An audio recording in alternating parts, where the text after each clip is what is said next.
In this video, we'll learn how to solve a typical IB Math Studies exam question.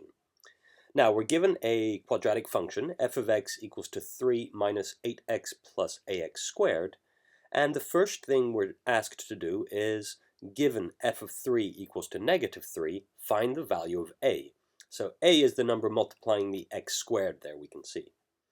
So to do this, the first thing we're going to do is replace x in our expression for f of x by 3. So that would be f of 3 equals to 3 minus 8 times 3 plus a times 3 squared.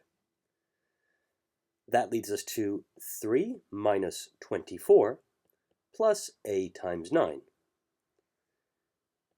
3 minus 24 is negative 21, and a times 9 is simply 9a. So that's what f of 3 equals to.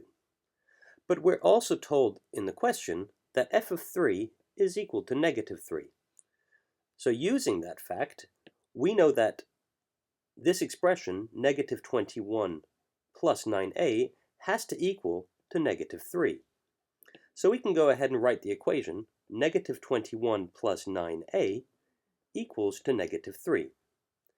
We now solve this. Adding 21 to each side leads us to 9a equals to negative 3 plus 21. That leads us to 9a equals to 18. And finally, a is equal to 18 over 9, which leads to a equals to 2. And there we go. We've just found the coefficient of x squared. So by writing that, we would get full marks for that first question.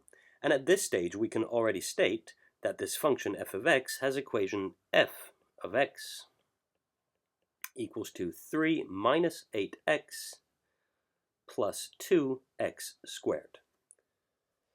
Okay, now carrying on this way, the second question is a very typical IB question. We're asked to state the equation of this function's axis of symmetry. Now, this is a quadratic function, and if you look in your IB formula booklet, actually you'll see that this is the only formula they give you.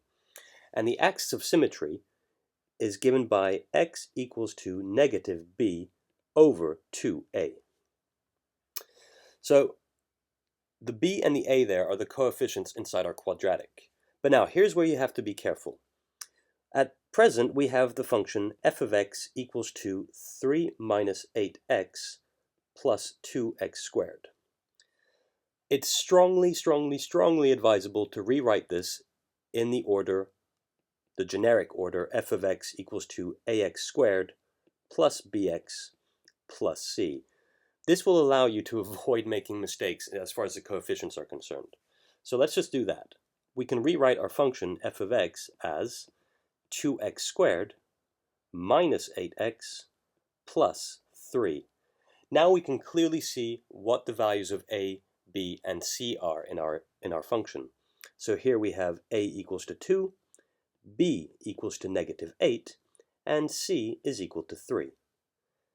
And now we can go ahead and use this equation, or this formula for the axis of symmetry, and go ahead and state that it must be x equals to negative b, so that's negative 8, over 2a, so that's 2 times 2.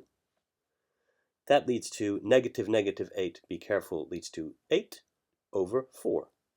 And so the axis of symmetry is x equals to 2. Now, do be careful. At the IB exam, they are expecting you to clearly write the equation x equals to 2. So I'll just write that there. That's the axis of symmetry.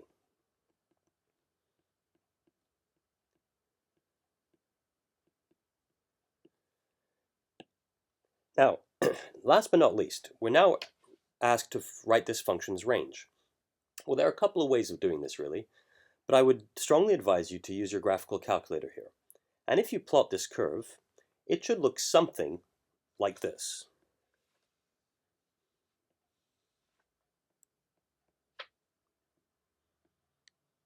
We have the parabola, which is concave up, and there we go. And it should cut the y-axis at 3. Okay, so at this stage, Our parabola looks something like this. You'll have to pardon my poor sketching skills. And its axis of symmetry is this vertical line here, x equals to 2. And what we're looking for to find the range, we need to find the y-coordinate of this minimum point here. Minimum. And there are two ways we can do this. Either we use our graphical calculator and we simply use the minimum function to find the y-coordinate of that point. Alternatively, we can calculate it. And the way we do this is, for the y-coordinate at that point, we know that x equals to 2 because it's on the axis of symmetry. So f of x, or y, will just equal to 3 minus 8 times 2 plus 2 times 2 squared.